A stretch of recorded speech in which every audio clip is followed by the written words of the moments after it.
Hi, everyone. Mitch from PickDogs.com, and it is Sunday, March 26, 2023. Here with your live show. We're live 7 days a week, 365 days a year. We've got NHL, NBA, and college basketball all in action today. Half the Final Four is in place. Last night, it was Florida Atlantic cutting down the nets, and then UConn, I think they just hit another three, cutting down the nets in the second game. That was one of the bigger ass kickings you'll ever see in an Elite Eight matchup. Today's game's a little bit different, and we'll talk a little bit about these with everyone that's going to be on the show today. Of course, the first one, Creighton against San Diego State, two programs that you don't generally see when you see national titles and that sort of stuff. Then game two, Miami and Texas, two of the most decorated programs in all of college sports. Miami, 106 national championships across all sports. Texas, about 55 or 56 national championships across those sports. Of course, a lot of those Miami national championships are in individual sports like diving and tennis and swimming. So, a lot of those are not, but I believe they have about half of them are in the team sports as well. So going to be a good matchup. And, I grew up with I've seen the Miami Texas matchup across the other two sports in baseball and in football in big games. And it's been all Miami in those. But today, I don't know, man. McCain's going to need a little help because, of course, it was the 82 College World Series, the first time these programs really squared off in a big game. It was Miami taking down some guy named Roger Clemens in the College World Series to win the World Series that year. And then, of course, the 91 Cotton Bowl, 202 penalty yards against the Miami Hurricanes. Many also declined penalties against them in a 46-3 beatdown where Miami took offense to some of the comments that some of the Texas players had made about them during the course of the week. The Miami players didn't say a word. They got out onto the field, and basically they let the animal out of the cage. The Longhorns ran out of the tunnel. Miami met them there and started woofing at them immediately. It never stopped the entire game, the taunting, the dancing, the everything else, including the branding of Bevo, the Texas Longhorn mascot, by Sebastian the Ibis.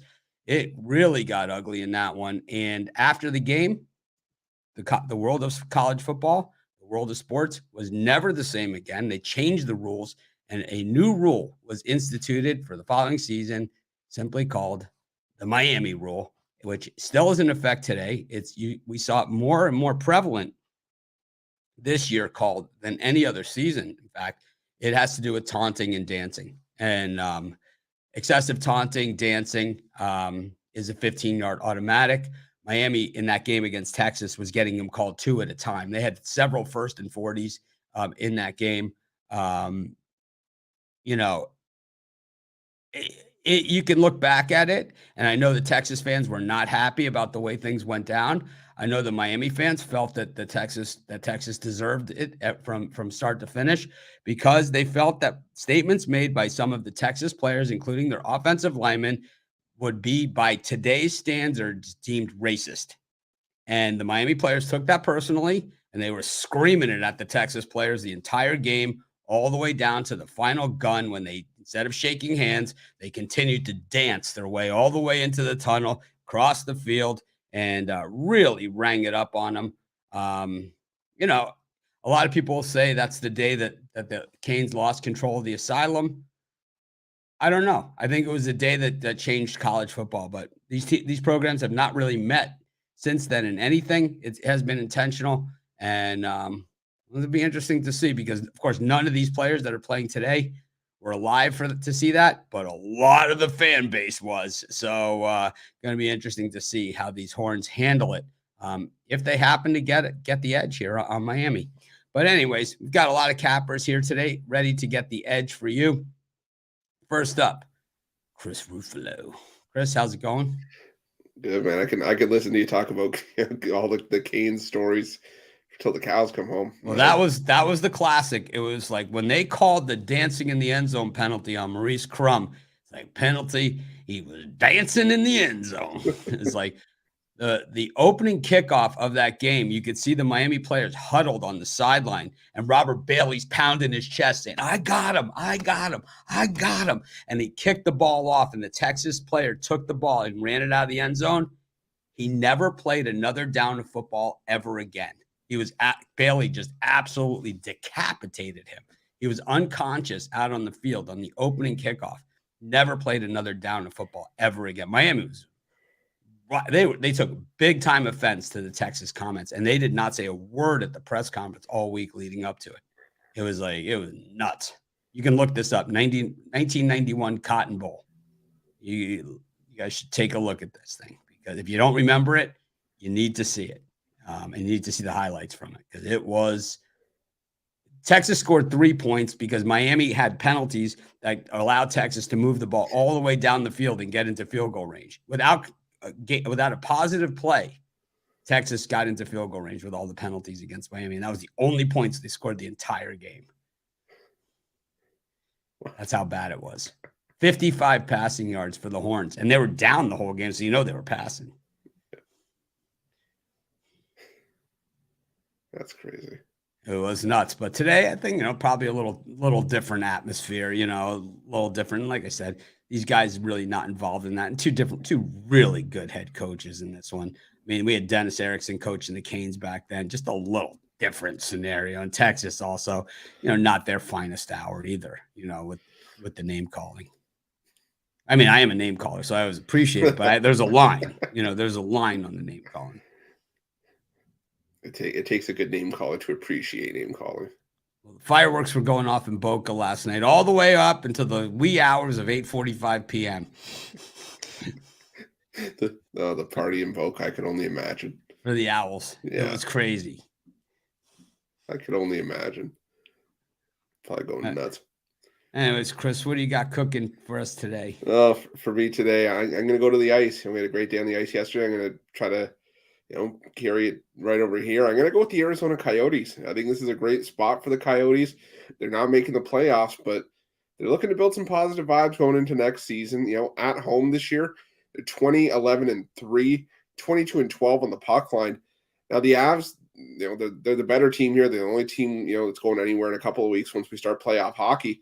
But that 3-1 win last time these two teams met just a few days ago, I don't think that was as wide open as the final score indicates. It was a 1-1 game midway through the third before the Avs finally broke through. And I think it's going to be a tight game here, and I think the Coyotes have a chance to steal it. Don't look now, but they've won 6 in a row at home. They're the league's most profitable home team. You're up around $1,800 if you dropped $100 on the Coyotes in each of their home games this season.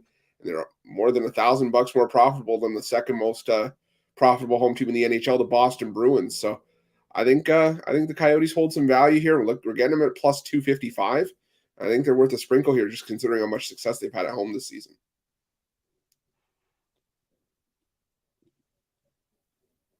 Well, I believe the Coyotes 7-0 as puck line home dogs, right? In their last 7 in this spot. Yeah. So, the only thing I know about hockey is the trends. I certainly don't know any of the players. Couldn't name anyone on either team, even though the Avalanche won the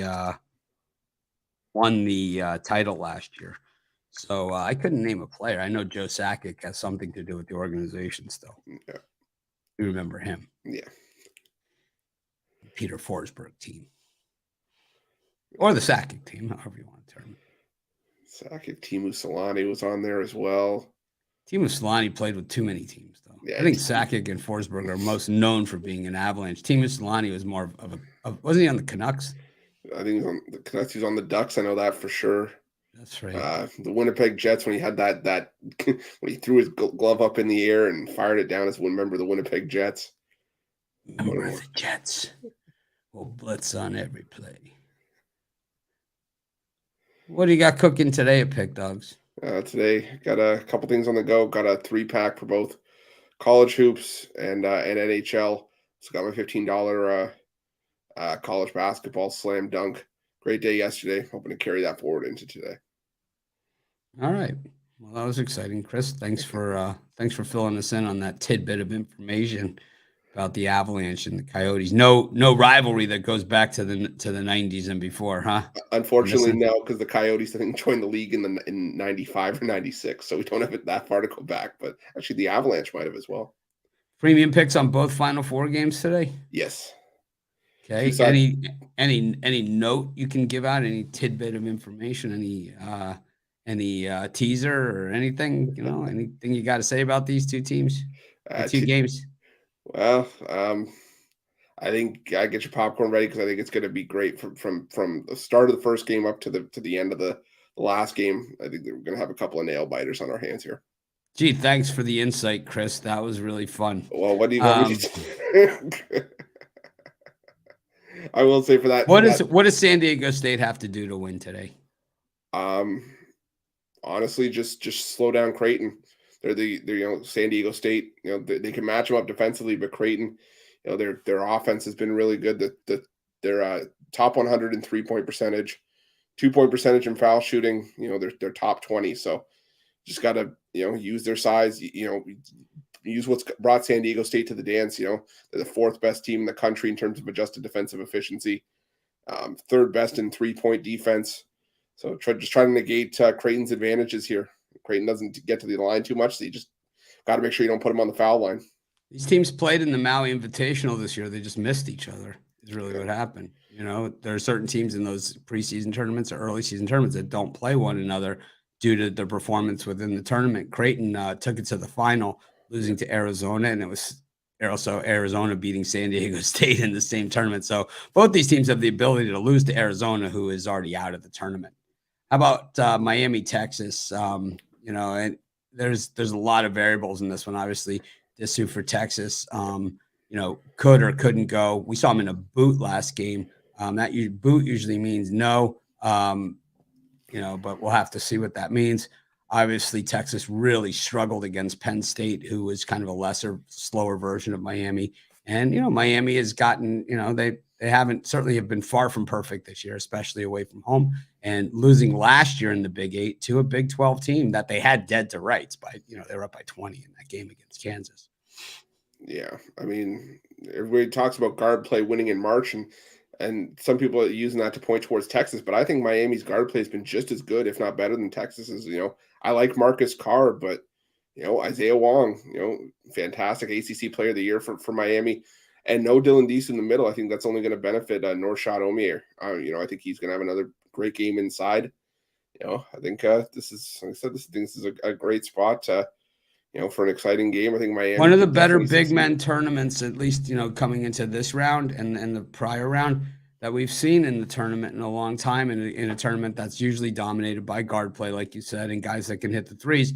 But we've seen some really impressive play, including last night where we saw the freshman running the floor for UConn. We saw, we've seen a lot of big guys, make a lot of noise. We saw Princeton, who's medium-sized big guy, right? I mean, really had a great tournament, and of course, Miami's big man, no exception. Of course, their last loss, he didn't play, so kind of tough to figure that one out. But anyways, Chris, thanks for joining us. Thanks for being a sewer and stopping. See you later. See you later. This is Chris Ruffalo. We see him every day here, so we certainly appreciate him around here. He always is a good sport about my jokes too. That's for sure. Up next, we've got no hands in the air. All right. That means it's Al Nino's time. You know that. Al, what's happening? Going pretty good. How are you doing, Mitch? I'm hanging in there. I'm excited about today's game. I'm not nervous about it. I am just pretty much excited about it. So, I mean, there's a difference, but not even a little bit, huh? I'm not nervous. I mean, we're happy to be here. We have a good team. We have a team that's experienced, that's been in this exact same spot before. And not too many of these teams that are left have that kind of experience behind them. Did not serve Gonzaga all that well yesterday, but I didn't think that was a great Gonzaga team that they had. And I think, most of our cappers were on UConn in that game. Yeah, I mean, Gonzaga hasn't looked the same all year long, really. I mean, they started off the season slow, then went on a little bit of a run, but really never looked the same as they did last season or last couple of seasons, actually. So No, they just didn't have like kind of that they had no help for Timmy on the inside. Yeah, he's been doing his thing for sure. Yeah. You know, and I mean, you got to give that guy full credit. I thought that the fourth foul was really stupid on his part, but outside of that, I mean, he always leaves it all out on the court. We know that, you know. So certainly a guy who will be missed in college basketball. But knowing Mark Few, he's probably got 6 of those guys in the pipeline and another 5 in the transfer portal, all lined up and ready to come in. I'm sure there's lots of talent waiting to go there. So, yeah. So this Texas-Miami game, the one I'm most interested in, like I have been saying all week, well, not all week, since yesterday, a lot of these guys on Texas played on Iowa State last year, a team that Miami beat soundly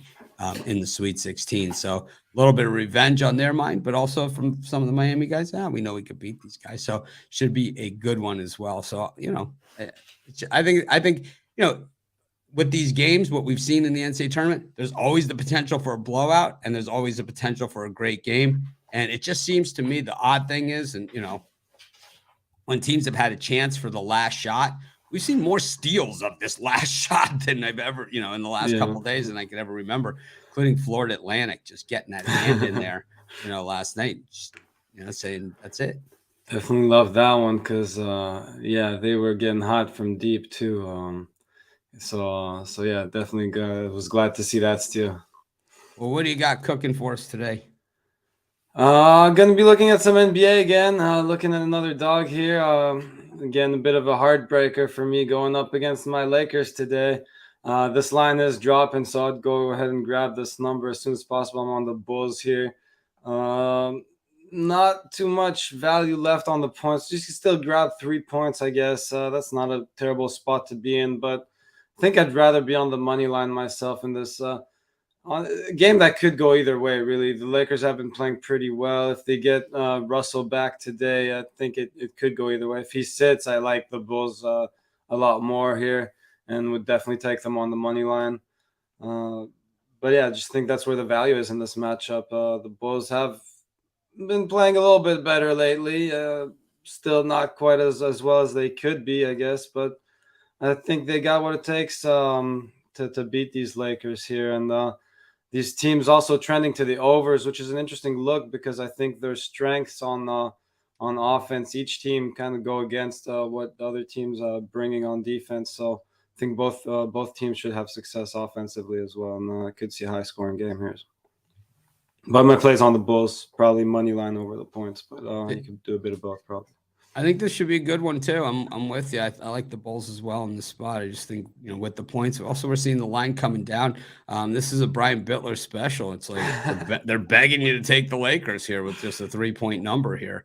So you know, normally, you know, you see the Lakers at home and all that other stuff. I mean, it's a huge TV market. It's also a big betting market. And I think, you know, when we look at some of these betting markets, and you know, as people thinking.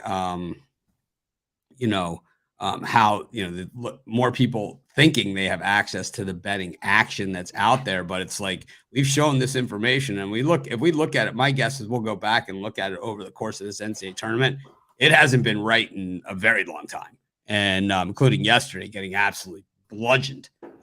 If you think it was the Sharps or whatever versus Squares, the Sharps got crushed. I mean, if that's what it was, the last two days, absolutely destroyed, especially in that Miami game against Houston. They got just absolutely, if that money action is correct, which we know it isn't, they got just busted up. I try not to pay too much attention to the sharp and non-sharp thing. I don't think it's correct. And the money thing is correct because you have a team like Texas, right? And you have a team like Houston. These are big money teams, big money. Like big money, you know, on these teams. When you go to Vegas and you go to the sports book, it doesn't matter if these teams are good, bad, sideways. If Texas is playing anybody, I was there when they played Alabama. The whole book is Texas. Everybody is on Texas. I mean, it is. You know, they have a lot of money. You look at those Texas athletic facilities. It's like, whoa. You see who sits in the front row for the Houston games? Same guy that owns the Rockets, Tillman Fertitta. He's got a couple bucks in his back pocket. Yeah, and they love backing their Texas teams too out there. So they absolutely do, big time. Yeah. Sorry. But anyways, what do you got cooking today at Pick Dogs? What are you selling? I got a 3-pack. Pretty surprising day for me. Quiet day in the NBA, quiet day in the NHL. Just one play in each of those sports. But I got to play in both college games today. And 3-pack, my best bet in each sport. My $15 play in the NBA as well. So go ahead and grab whatever you're looking for. Always a good time for the long term and 2-for-1 capper specials. All right, Al. Well, thanks for joining us as always. We'll see you during the week. All right, see you. That was Al Ninos. He's been pretty hot lately. Next up, Wayne. I don't know. It always goes Al Wayne or Wayne Al for some reason, but it just always does. But what's going on, Mitch? Wayne Keller Plant got crushed. I mean, he got chill out, man. He got just. I mean, woo. From about the 7th round on, yeah, it was pretty. He was a pinata, and Benavides was the bat. You don't think you don't think he boxed good early? Early he was good, but once Benavides decided that he wanted it, it was over. It's like you see that sometimes with these guys that are really good. It's like you get into those later rounds. They used to call them back when they were 15-round fights, the championship rounds. Late rounds, right? And that's when the guys took over, the great ones. No, he definitely turned it up on him, and about 7th round it up, it was over. And if the refs didn't let Plant hold, my over wouldn't have hit. So he probably definitely would have got stopped. Do you think that Benavides blowing up will have to blow up a little bit to fight Canelo? Canelo is a lot bigger than the size that he weighs in at. He's a lot bigger. Yeah, he can definitely swell up Canelo. I mean, I was at the Canelo. Big. He can be, Canelo can be had. We saw the fight that he lost recently, but I was at the other fight that he lost when Floyd just peppered him. I mean, Floyd worked him over. But it was a different Canelo then, and you could say, well, he wasn't ready for that or whatever. But he still is. He was in the ring with him, and he's got to be ready for him. And boy, Floyd learned a lot from that fight. Well, he learned how to get hit in the face, is what it looked like to me. I was at the fight. Not get hit much. Yeah. He learned a lot from Floyd. Like defensively, like you said. Defensively, it's like don't fight anybody who's that fast because they will just rip you apart. It's like Floyd looks fast. Floyd always looks fast when you go see him live. You can't really capture it on TV or like on the thing, but when you see him live, it's just like this guy. I mean, it's just so fast. And then it's like. But it's like against Canelo, he just looked like double fast. It was just like, oh my God, it's like I don't think he's going to get hit at all. Yeah, both of them very special fighters, man. Shout out to Floyd, man. He did some amazing things. No disrespect to Canelo, because like I said, he learned a lot from Canelo's that fight. A warrior. But Canelo, as much as he got hit in that fight, he always kept coming forward, which might not be the best strategy when the guy's just bombing you with just jabbing your face to pieces. He didn't respect the power though. He didn't respect the power when he kept coming forward like that. I mean, they don't respect that power, but it doesn't look good when he keeps, like you said, hitting you in the dang face. Oh my God. No one likes to get punched in the nose, that's for sure. Yes. Me included. Yeah, I got lucky on that fight before the Colbert. They were calling that a robbery, man. They were trying to say Colbert lost on the points, what I gave out on the show. But we did get lucky with that one, and Colbert got the win on points. So it's like that sometimes with them judges. So, what do you got cooking for us today?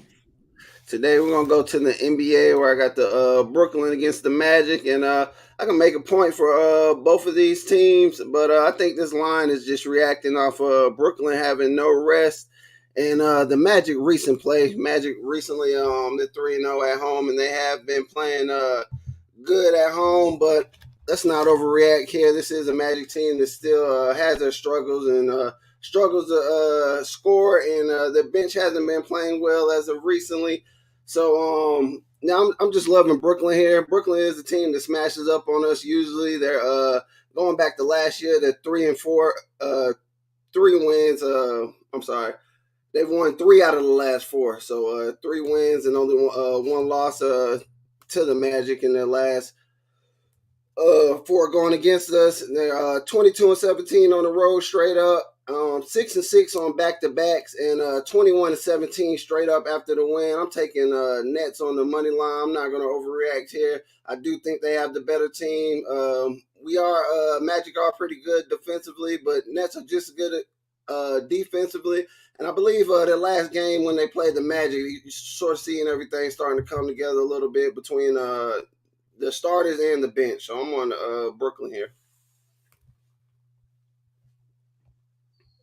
I like it as well. I like the Nets. I just think that they're not getting enough love, and the Magic maybe getting a little bit too much love, kind of the way we started the season. For today's NCAA games, do you have premium picks on those or no? No. All right, so we're gonna get some free opinions here on the games. First game up, Creighton against San Diego State. What do you think? Man, on this one, you gotta respect San Diego State defense, but I lean to Creighton here, man. I like what they've been doing offensively. I like their big man. I like their guards, man. So if they bring it all together here and they play how they've been playing turnover free basketball, I'm leaning Creighton -2 on this one right here. That first one. Definitely the Big East represented well on Saturday with UConn. But, San Diego State, no one told them that they're not supposed to show up. What do you got for game 2? My Canes against Jay Briggs' Texas Longhorns. Man, this is definitely, to me, the harder one of the two. But I'm sorry, Mitch. I'm gonna definitely have to lean with Texas, and it's more so. And I think Miami has all the offense in the world to pull it off, but it's more so where their defense step up against this Texas team. Man, this Texas team is deep. They got a lot of weapons all over the court, and I love their starters too. And it's just can Miami play the defense to chill them out? Because I know Miami can score with this team, man. I love what Miami does offensively, but can they play the defense to cool Texas off, man? Well, they certainly did against Houston, so we'll see what happens. It's like, I just think when you get to teams at this level, it's just, guys are going to make shots. I mean, there's nothing you can do about it. It's kind of like Steph, and I'm not saying any of these guys are as good as Steph, but it's like you see Steph, I mean, guys guarding him, whatever, and it's just, the second you take your eye off of him and he could be, at half court, it really doesn't matter. He's throwing it in, and it's like, if he's going to hit, like the shot that Sasser hit on the Canes the other night, it's like, he's going to hit that shot, he's good, he's really good, he's going to hit that shot. It's like, but we'll let him take it because it's like, we'll have to let him take it because we'd rather have him take that than the layup. Yeah, the same, man. You can't really do nothing about good offenses, man. You can play as good as defense you can, but if you got a better offense, it's going in. It's hard to guard. We've got a few players that love to hit from the outside here. We've got guys that can hit from the inside. I don't know. Should be interesting. I kind of love your chances, man. I like your chances, man. I'm just really gonna be watching defensively. Can y'all hang in there? Like you just pointed out, you guys had no problem doing it against Houston, so it'll be a fun one. Yeah. What are you selling today if you don't have no college hoops? I got NBA, 4 plays in the NBA. I love this NBA card today. I got my best bet out there, my make it, take it game of the day. And I got a 3-pack with one hockey game I love. I love a totals playing hockey, and I put that together with 2 NBA games on my easy side up Sunday 3-pack. So go check me out with that 3-pack and my best bet in the NBA today. All right, Wayne, thanks for joining us, and hopefully you're wrong about that Texas game. Yeah, man, I'm definitely gonna finish looking up everything I wanted to look up, and I'm definitely make a wager on that one. But ain't nothing said. I'll tell you what I got. I'll tell you what I have to make a wager is a loaded bankroll from the past couple of days. I had both yesterday. I had Miami, of course, money line, halftime money line, everything against Houston. Had San Diego State against Alabama as well. So we'll have to see how these all pan out, and Florida Atlantic as well. Yeah, I was about to Today, say so. I had Florida Atlantic yesterday. I don't know why I stayed off that UConn game. I got scared. I'm not sure why. I like UConn. It's kind of like I UConn, went but money line on the UConn game, and I kind of felt stupid for it because I yeah, knew it was like gonna as cover. soon as it was like 5 minutes in, I knew it was already over. You know, Exactly. it was like Gonzaga was kind of like trying to hang in there, but it was like they had to work way too hard. You know, while UConn was just they were basically it was a Being shoot UConn. It was a shoot around, right? I mean, that's what it was. It was They just made a it look shoot around. very easy. I think they just hit another three.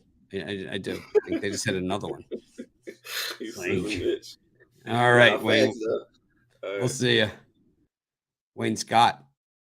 Always a pleasure to have him on. Next up. See, no show of hands. Let's bring in Rod, since he's always last. Rod, what's happening? I don't see that Gonzaga hat today. No, and I couldn't burn it either because we got a little bit of fire ban going on in town because there was a big fire in town. So I'm not allowed to burn things up. It would really get me in trouble. So I did not want to have the fire department here and everybody else. Two Gonzaga hats in 3 years. Yeah, exactly. They would have come roaring in. And you got we deal with the volunteer fire department in a small town. So yeah, you don't want to piss off volunteers. Gonzaga, what? We came here, we're burning up Gonzaga hat again. I thought Gonzaga had a pretty good season, considering they didn't really ever have the team that they had in previous years. You know, yeah, they were. You know, normally they have that big out of conference early. Normally they play a little bit better against it than they did this year. They were unfortunate they had to go to Austin to play Texas. And last year at home they busted up Texas at home, so you knew they were going to be up for payback. You know, so. Just some tough breaks in that. And, you know, I think, you know, if Chet Holmgren returns for another season, it's probably a little different story for them this year. But, definitely, right? So. But I think Mark Fuel brought, you know, wipe his hands off and move forward. I have a feeling they're going to be back again next year, bigger and better than ever. And, you know, without BYU in the conference, though, they got to start thinking about what they're going to do and what their future is going to be, you know, in the college basketball landscape. Possibly move to a Mountain West or even to the Pac-12 as a basketball-only participant. Right? They might kind of the way Notre Dame does with the ACC.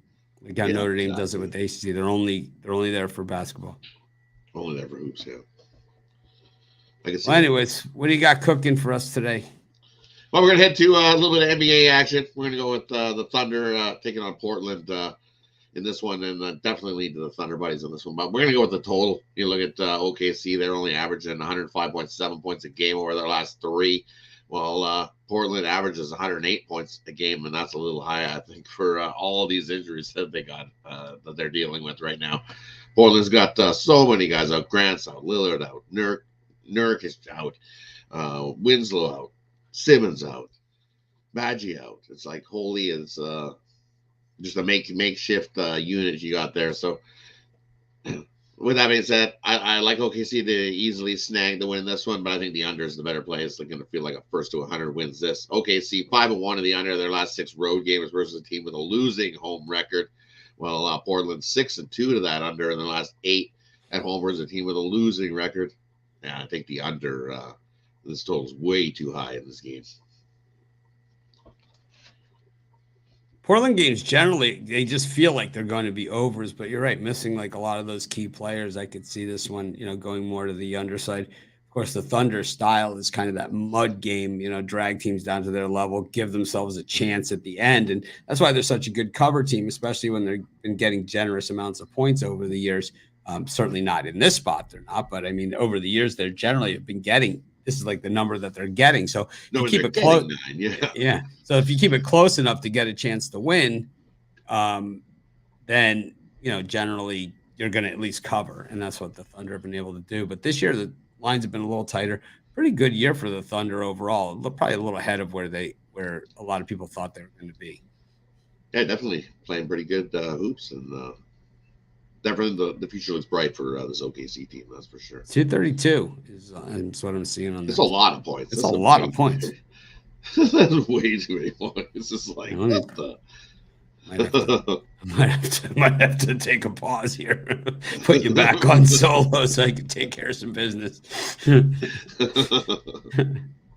Could be convinced. But what do you got premiums on the big games today, or on the NCAA tournament, or I do have one premium, but just one. Let's talk about the game you don't. I'll talk about both. How's that? Then all right. I have no problem talking about both. The first one, I lean San Diego State the way their defense plays. Just solid defense. I think they can slow up Creighton and upset and snag a win there. So I definitely lean San Diego State. So like McDermott teams generally a little soft, right? They are, right? Creighton can be had. They're not as they can be had. They have guys that can shoot and play. I mean, they have inside, outside guys that can kind of do everything. But what's going to happen when they get punched in the gut? I mean, exactly right. They're gonna San Diego State's gonna rough them up, and they're gonna be like, whoa. When they've gone on the road in the conference, it hasn't always been so pretty. Teams like Xavier, roughing them up a little bit, zipping them up. So yep, exactly right. So, and here's some stats for you that you'll like. You look at the teams off of 1 day's rest. You look at this Texas team off of 1 day's rest this year, 1-3-1 ATS off of 1 day's rest. While you look at the Hurricanes, 3-1 ATS their last 4 off of 1 day's rest, including 4-0 straight up off of 1 day's rest. Yeah, the one loss was the game where the center got hurt and they lost to Duke. They still won though. They won it. They didn't cover, but they got the win. They did not win. It was the ACC tournament. They lost to Duke and did not cover. I think they were getting 5, lost by 7, something like that. But they were missing the big man, and that was the game. Yeah, it was. They were getting 2.5. They lost 85-78. That's the last time they lost, and that was on the back-to-back. So he went out. I believe he was hurt during the game. He played 1 minute of that game, and they lost it because they got killed on the inside without him. It's basically what happened. So my guess is Texas is going to try and get him out of there too. What, with one of these like they did last game? That's what they do. I know that. We know that's what Texas does. That's what they do. Our guy's out. We have to take one of yours out now. Oh, there we go. Now it's even. Sorry. We saw Pack get hit in the face last game too. It didn't slow him down at all. We saw him get elbowed across the face and no impact. But what do you got for sale today? Every over Pick Dogs Premium today. I've got I got one college basketball play. You can scoop it up singly, or I've got my $15 Sunday NHL sniper play, $15. Pick that up over at Pick Dogs Premium, or I've got an NBA Birdcage. 3 plays I love in tonight's NBA action. I don't know, we're scoop it up. Grab a 3-day pass and just roll for 3 days. But not the bottom, and it's like the pool. You fall down to the bottom and you hang out there a little bit. But you don't want to hang out that long, and you pop back up to the top. I've been sticking. Ice cold. I've been stuck in that 11th through 22nd draft choice for like the last month, where it's like I can't get to the top. I'm not all the way at the bottom. I'm kind of just mucking around. It's like I had some good days in there. I know it. It's some guys are extreme. Like you're either bottom or top. Well, that's what I said. So I've been hanging out at the bottom lately. So it's time to move back up. Usually a good time to buy low, sell high. All right, Rod. Thanks for joining us. Thanks. Have yourself. Next up, got Jovan. Jovan, how's it going? I know you're a UConn guy. You're usually good for a UConn wager. So we counting the stacks last night after that one. And I loaded up. Yeah. First half, full game, parlay, same game parlay. Everything. Yeah. I was with you on a lot of that in that game too. I actually went extended line in that game. Played the 9.5. That's about the only thing I didn't do, but I should have died. And I was saying it during the game. I said, I should have just did extended also. Would have got a lot more bang for my buck. I bet it a little smaller, but I bet it on the extended. Yeah, I mean, that game was, and the way I looked at that game, because I bet a lot of Gonzaga games, and I've seen them throughout the years. I likened that game to, the 2-game sequence.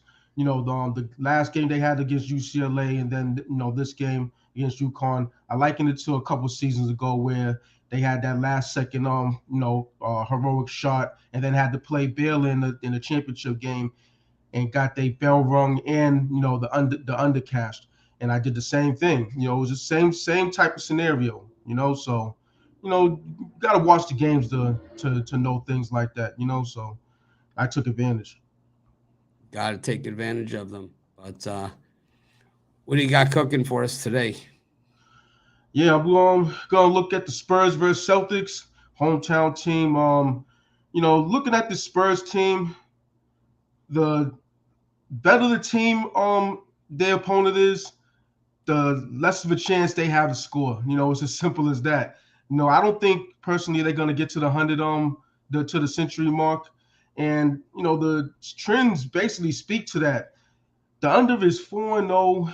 To in the last 4 road games versus a team with a home winning percentage over 600, and you look at that stat alone or that trend alone, and it's going to tell you a lot with this team. Now, this is a team in the Spurs that they go over a lot. They're 42, 31, and 1 to the over this season, but in spots, especially against a team like the Celtics who do it on both ends of the court, both offensively and defensively, I don't think the Celtics, let them get anywhere near the 100 plateau. They might get to 90 to 95 points, and I don't think the Celtics are gonna drop 130 on them themselves. The Spurs, and I'm not taking aside anything. I really have no opinion on it, but it's a big spread, and I should say this: the Spurs are 9-1 against the spread against the Celtics, but this Spurs team is that bad to where they could lose by 25 to 30 points. So I wouldn't take that into consideration aside here. But as far as the total, I like the under in this one, so I'm all over the under. I'm on the Spurs in this one. I got to say, I just think that, when you look at it historically, they've just played really well against the Celtics. They've covered a lot of spreads against them. I think the Celtics are a good offensive team, but we've seen the second half of the season, the defense, not having the defense kind of comes back to bite them. But it's a team that made it to the finals last year. So I think the second season is going to prove to be second season for them too, because I think that experience and that knowing what it takes, we just see that time and time again across sports, teams that, came up short, they just want it more and they know what it takes to get there. And that's why we thought a few years ago in the bubble, when the Nuggets lost, that maybe that they had it. And even the Jazz with Donovan Mitchell, when he was crying on the sideline, we thought that maybe that, that was the thing that put it over. And we always see Diggs, from Buffalo, stands there and watches the other team celebrate when they get knocked out of the playoffs. And you think that, well, maybe that'll be what it carries across, but just hasn't sunk in for any of those teams. But maybe this time around. But the Celtics traditionally not very good at losing, They usually bounce back pretty well historically. Yeah, but in this era of the NBA, and really it's across all sports, you see these teams, they're at the threshold, they're right there, they make it to the championship game or the championship series, and then the next year you would think that would bring them to another level, but then it just doesn't happen. You have a deep East team, and the teams that you mentioned a couple seasons ago, the Nuggets in the West, the Utah Jazz in the West, teams like that, they just have a lot more competition that's at their level or even better, that in the next year they just smack them up. And it might be the case with the Celtics. I'm a Celtics fan, so I want them to win, but you have the Bucks, you have the Sixers coming along all of a sudden, and the Sixers, they're like a sleeping giant. You got Embiid, all the rest of the players going to follow suit because Embiid's coming. That's for damn sure. So the way I look at it, the Celtics, their defense isn't like last year, but hey, maybe their offense can carry them through. But it's gonna be a hell of a Eastern Conference playoffs. That's for damn sure. Absolutely. What do you got cooking today at Pick Dogs? I got a full board for college basketball. I got both sides in totals for both games. So I got a 5-pack going. I also got a 3-pack going in college, but I got a 5-pack going for Elite Eight games, Elite Eight plays, and one NBA play that I really like. I really like this play also. This should have been a premium, but I left it off the table, put it on the color room floor, and so I'm on this. That's a 5-pack. What do you think of Rod's pick on that total.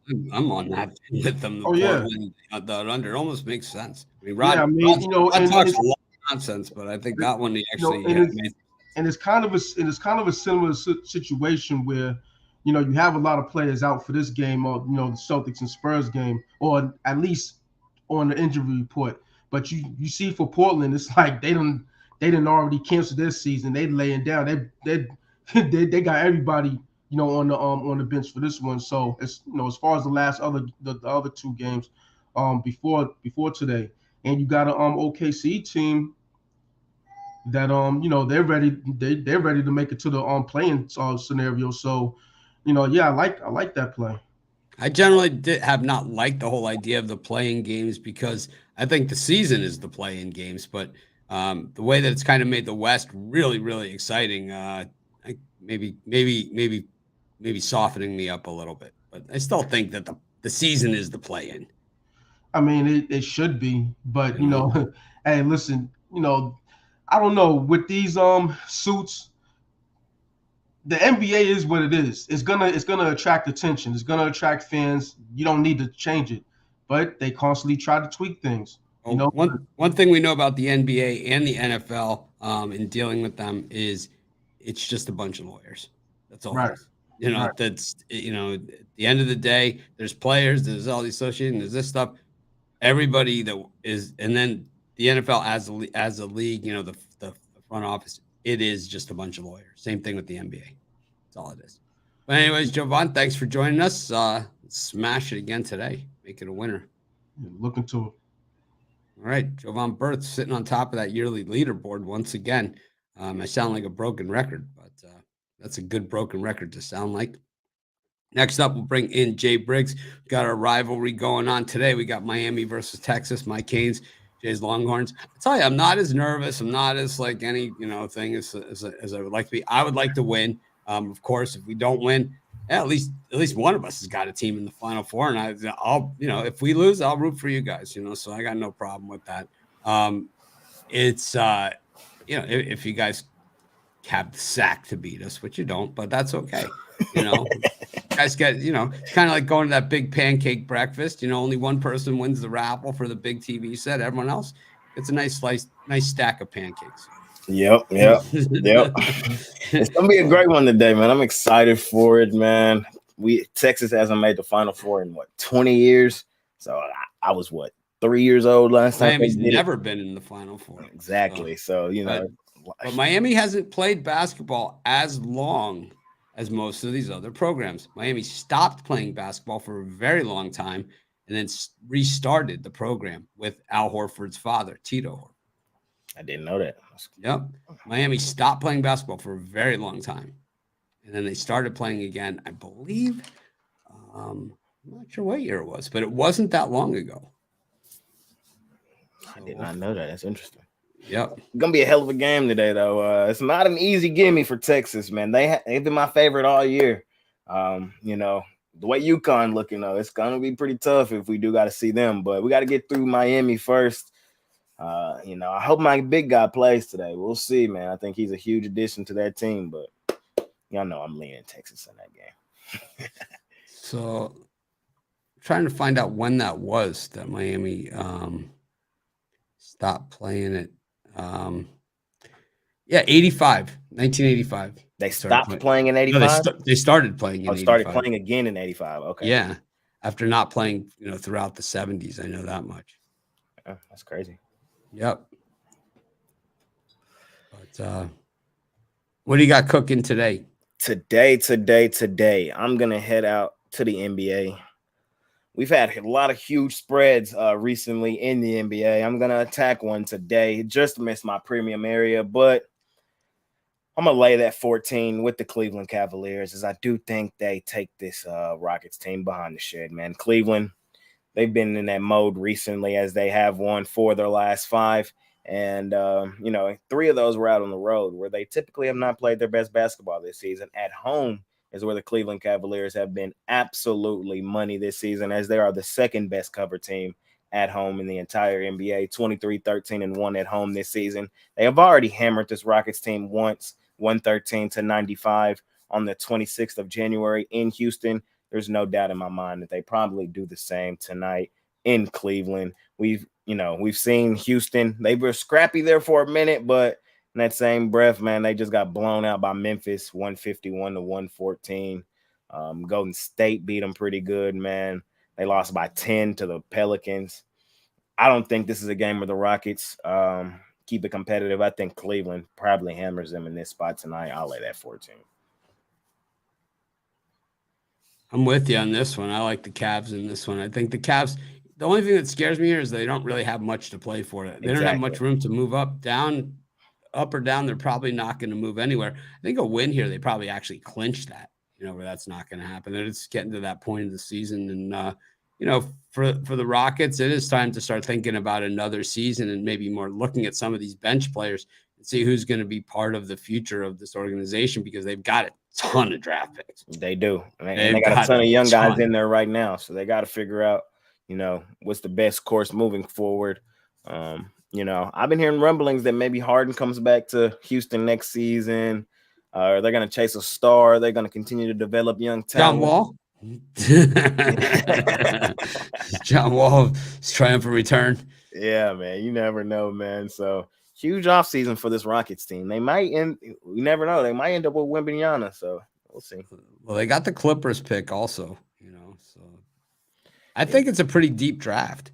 I mean, watching this NCAA tournament, you see some of these guys, on these teams that kind of can absolutely play. And sometimes you don't really notice these guys until the NCAA tournament that you think that they can play at this high of a level. But guys like, even the Miami guys, Pack and Wong, I think both those guys can go. Yeah, somebody that really just blast on my radar during the tournament is Noel from Kansas State. I know he's on the smaller side, but I think we'll see him in the NBA, man. Well, my guy a few years ago was Wright from Colorado, and he's still in the NBA, man. I was like, this is a guy that's probably going to be that second-round draft choice that 12 years later, this guy's still on an NBA roster contributing quality minutes because he just does all those things. And it's like, I think in the NBA, it's not just about the guys that are the superstars. It's about the guys that can fulfill a number of different roles, play some different things. And the guys that in that, say they only get 5 to 7 minutes a game, they leave it all on the court for that 5 to 7 minutes, Yep. For sure, man. Excited for today's action, man. Got a lot of it today. A lot of NBA, huge college hoops later on today. I'm excited. Besides your Miami pick, what else do you got for sale today? I got money line, right? I got quite a bit in NBA, but I think I got like 6 NBA plays today. I really love today's card. And then I got 1 in college hoops. So I can get all that over at Pick Dogs Premium. That other game, I lean Creighton in that San Diego State game. I kind of lean Creighton. San Diego State's been on a great run. I could see them pulling the upset too, but I don't know. I think San Diego State's got to hit them hard. They got to take some hard fouls in this one, send them a message because that's their game, make Creighton uncomfortable, get Creighton nervous, get them turning the ball over. It's like, that's their game. If Creighton can keep their composure, something that they haven't been able to do in big games, and it could be like that UConn game. Yep. UConn really, it was tight. I'm mad at myself too. I had UConn. I didn't put it in as a premium. It's because I had faded Gonzaga on the money line the 2 previous games before. I knew they were frauds. I knew they weren't as good as past Gonzaga's teams. And then yesterday, I was kind of upset that I had, faded them on the money line 2 games before, so I didn't put it in as a premium yesterday. I did bet UConn, though, so it was a nice day. No, UConn was my top play of the day. But anyways, Jay, thanks for joining us. We'll see you during the week. I'll be on the Bank Shop breakdown or the jam session afternoon. The afternoon jam session. You got to come up with a better name. My guy Ron's up next with the Bank Shop breakdown, man. I'm pretty sure he got some hot fire for y'all in college hoops, man. Wow. I'll be back later today, 3 Central, 4 Eastern, per usual. Live. All right. Who's your guest? I don't know yet. I'll figure out here in a minute. All right. On the fly. Call Big Al. See what the hell he's doing. I might just email him, see what he's doing. All right. All right. Thanks, Shay. Next up, last but not least, we've got Ron Romanelli. Ron, thanks for your patience. Of course. Patience is a virtue. But, it's a big day. Bank Shop breakdown it all season. I think, it was interesting. I was at a party yesterday and I was in Vegas last week. And, I say this all the time. people become experts when they fill out their bracket. All of a sudden, they know more than we do. They picked, something in their bracket that won that we didn't have, or whatever. Or even if we did have it, they still their pick of it was better than we had. Like I had, what was the one I had? Florida Atlantic yesterday in my video or something, and like I gave out Florida Atlantic, but that wasn't good enough. People hammering me in the comments because they had Florida Atlantic and their Florida Atlantic pick was better than mine. I'm not really sure I understand it, but whatever the case may be, it's been a great tournament. It has shown us a lot of different things. We talked yesterday about the selection committee, the selection process, and some sort of things. And there's never going to be a perfect system. This one just doesn't seem to be the best. I always think that you start with maybe the regular season champs and the conference champs, and give those guys all the top seeds to start with, 1s and 2s, because they earned it. You win your regular season of any of the big conferences, Pac-12, even the Big East, that really is kind of like the playoff of the playoff, and what the direction they're going in college football, where if you win your conference, you go to the playoffs. I think the only issue with that, though, would be just putting too much weight on conference play, and that way, those mid-major teams, your St. Bonaventures and your Daytons that try to schedule up in non-conference play, they're not going to be able to get those schedules because your UConns and your good teams in the Power 5 conferences, if they just all they have to do is win their conference, they're not going to schedule these mid-major schools and risk losing to them for no reason, having to pay them good money to lose to them. So that's where I would have a little bit of an issue with that, because obviously conference play matters and the regular season in the conference matters too. But non-conference scheduling, we saw a team like Michigan State, who had a better run than most teams in the Big Ten this year. They scheduled a really tough non-conference schedule, playing a lot of different styles of teams, and it helped them out in the end. So, I think resumes non-conference matter too. Well, when you look at Conference USA and you look at what they've done in the NIT, you look at what they've done here in the Big Dance, and you say, why wasn't UAB even in this thing?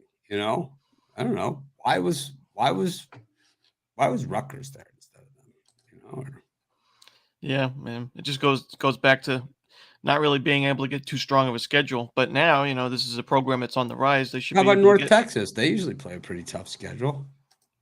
This year they were, it wasn't that great. They played a couple tough ones, St. Mary's, but they didn't beat St. Mary's. They lost by 30. So in those step-up games, non-conference, if those teams get crushed, it's really going to hurt their chances. Well, I think you look at UAB against some of these other teams that did make it, and you just say, "Oh man, lost run there." You look at them up against some of these other teams that did make it. You say, you know what? They could clobber half these teams. Of course, there's always going to be teams that are better than the teams in the field, but it's all based on resume. But what gives Indiana a number 4 seed resume? What gives them that? Because they're in that Big Ten conference. That's really the only reason. But the Big Ten has had 2 national champions in the last 35 years. It's been the most overrated conference in college hoops in the last 2 decades. But if you throw a team like UAB in that Big Ten conference, I don't think they're going to have a winning record.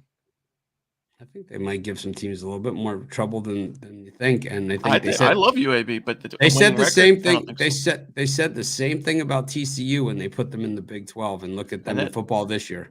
And that's why FAU's moving up to the AAC, and that's why teams move out of conferences when they get too big for their own that's why you look 10, 15 years ago, we see teams like Butler in mid-major conferences. Creighton was in a mid-major conference, Missouri.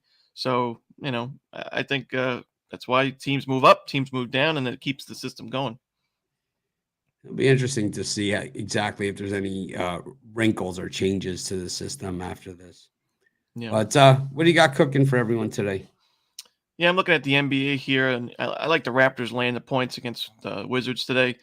Raptors, they've played fundamentally well basically all season. The big problem for them has just been their shooting numbers. Not the most talented team shooting the basketball, but this is a team that plays really great on its home court. There are 10 games above 500 straight up at home.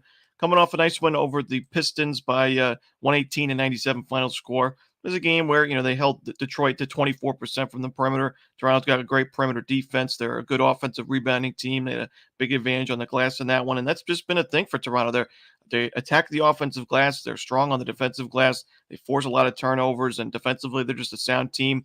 And the reasons, like I mentioned, like why they struggle, they just don't have great shooting performances. But against the Washington Wizards defense, it's been a sieve basically all season. A team that just gave up 124 points to the San Antonio Spurs of all teams. I think Toronto will be fine here offensively. Washington in that Spurs game, they won by 12 points, but they needed 50% from three, 15 of 30 from the perimeter in that one. I don't think they're going to get that against this Toronto defense. So I like the Raptors to win this one by double digits. So I'm going to points with Toronto. Yeah, I looked at this game too, and it's like I almost took the Raptors as a premium pick. I came really, really close, and I was just like, they're the same guys that roasted me against the Pacers the other night. So I was like, just the inconsistency just kind of got to the best of me. And I know, that's not always the way that you should look at it, but I guess it just left a mark, that 118-114 against the Pacers. And the game was never even really that close. I don't know. I struggle with the Raptors. It's a big number. And I hate the Wizards too. Yeah, and in that Pacers game, they lost the game by 4 in the end. And I know it wasn't that close of a game really much of the way, but they shot 20.6% from three, Indiana 52.4%, and they still made it competitive in terms of the final score. So it goes to show, Toronto, a good fundamental team, just those shooting numbers, man, they could really get, I would say they're one of the more unlucky teams in the NBA this year. Yeah, I see some comparisons here to Noel to Spud Webb, and I think Spud was a lot smaller than Noel. I think he was also about twice as fast, but that's besides. Now, it's actually only 2 inches shorter, Spud, 5'6", Noel 5'8", but I think that Spud was a lot faster. But Noel, great player. Yeah, great. I like those gutsy players, and I think if you go to Kansas State, you got to be a guy that looks and you're going to be a prominent player there. Just the way their sports programs work, football, basketball, you got to be at least a full body shorter than everybody else to be the main guy, right? You got the Deuce in football, and you got Noel in hoops. So, been a great season. You have premiums on both games today, or just the one? Just the Creighton San Diego State game. Miami, Texas. I lean towards Texas, but Miami, the big thing for me, Wayne mentioned it earlier, can their defense hold up? It's ranked outside the top 100 in defensive efficiency. Texas, with their injury concerns, Dessou is a big player for them. So, but they are a deep team, like Wayne mentioned. They do play a lot of their bench. So, we'll have to see. I lean towards Texas, but I think it's going to be a great game. I think the winner of that game is certainly have earned it. And the two teams that are there already, Florida Atlantic and UConn, can't take anything away from them. They reseeded this tournament and, came out with the bracket all over again and put UConn on the 1 line. I don't think anyone is shocked. And I think Florida Atlantic as a 3 wouldn't have been all that insulting to anybody. They certainly earned that. And I think maybe earned a little bit more respect. But as we know, the beauty of this is for a team like Florida Atlantic, boy, November rolls around. No one's going to remember this.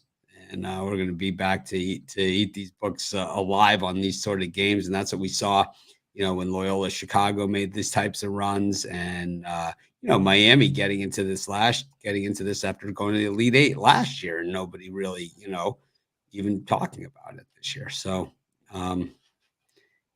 always about finding that value.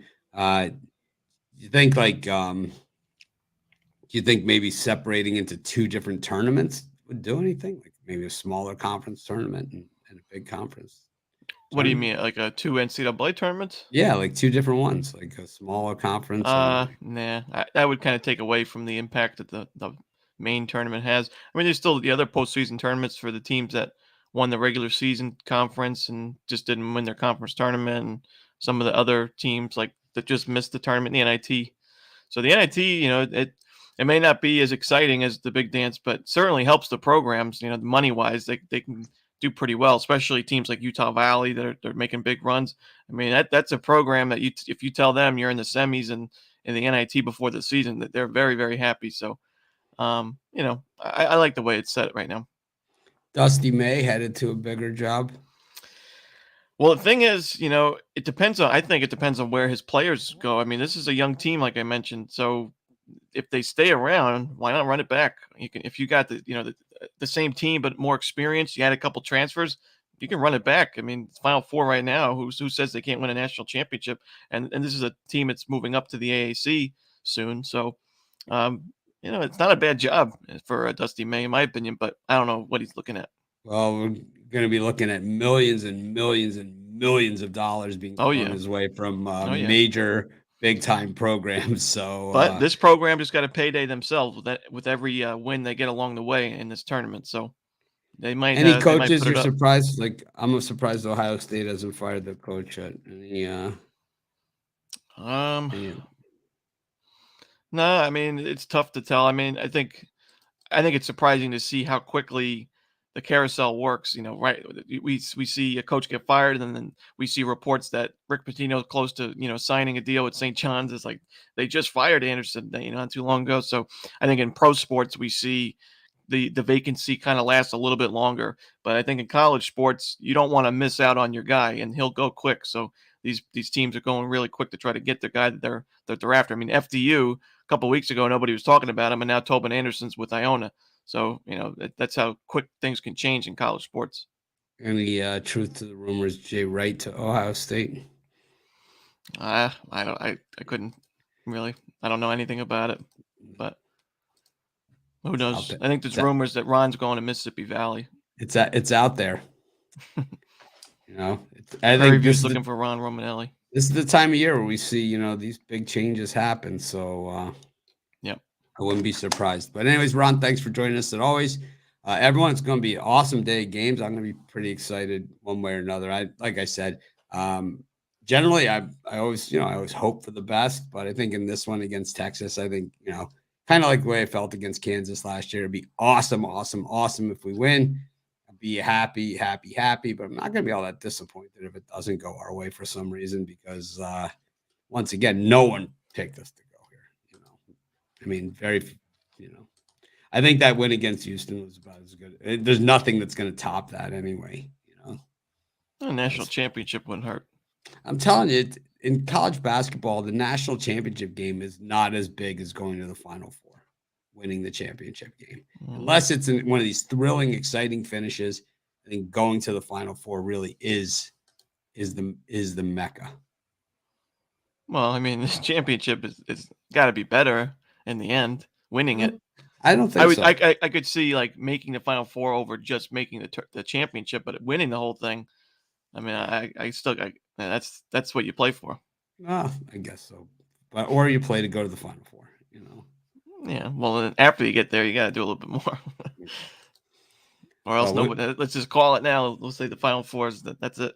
So does UConn play Florida Atlantic? Is that how it works? No, it'll be the winner. FAU plays the winner of Creighton, San Diego State, and UConn will play the winner of Miami, Texas. Wow, I would say the winner of that one is going to be the winner.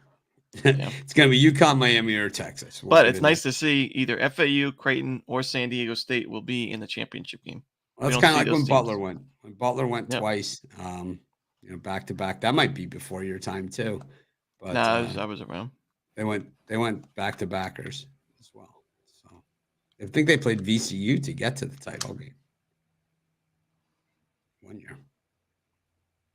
Yeah, too bad Big Al McMorty's not here, but this is always one of the best times of the year. So we'll see what happens. Anyways, thanks for joining us. Let's make it a winning day, everyone. We will see you tomorrow morning, as always, and let's make it a winning day.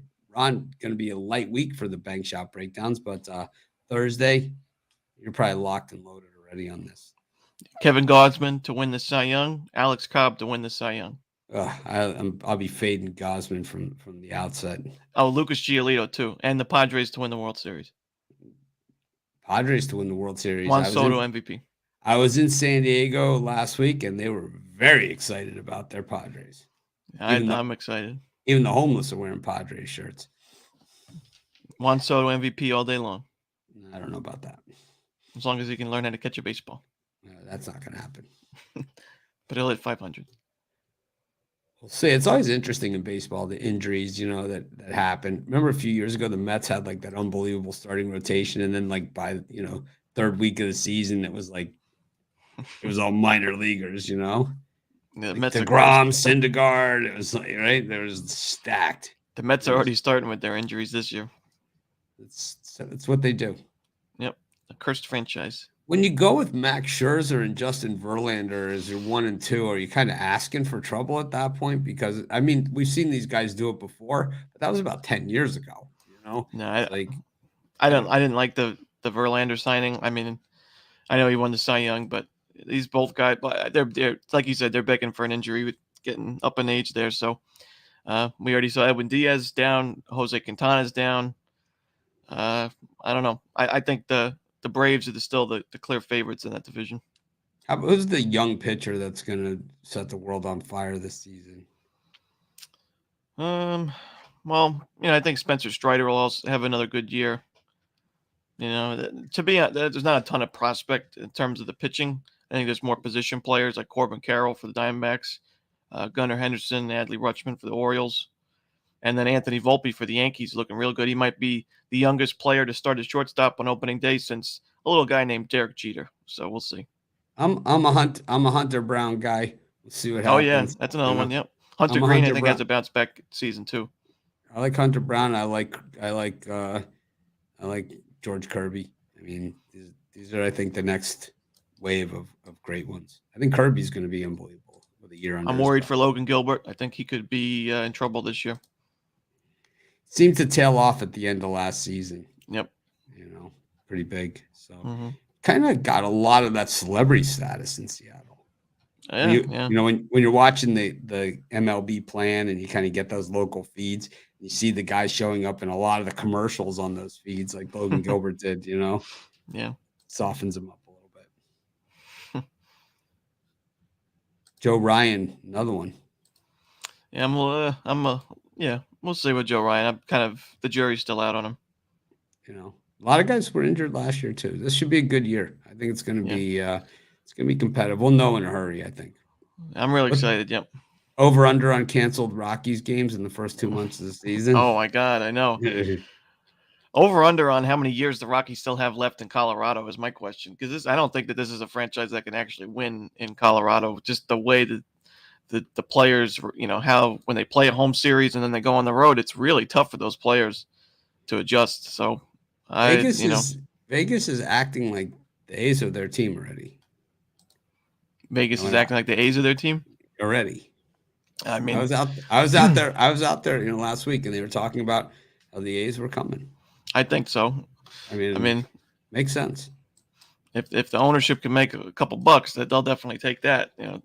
They sure like to save a couple bucks. So interesting to see. But anyways, Ron, thanks for joining us. Let's call it a day. All righty.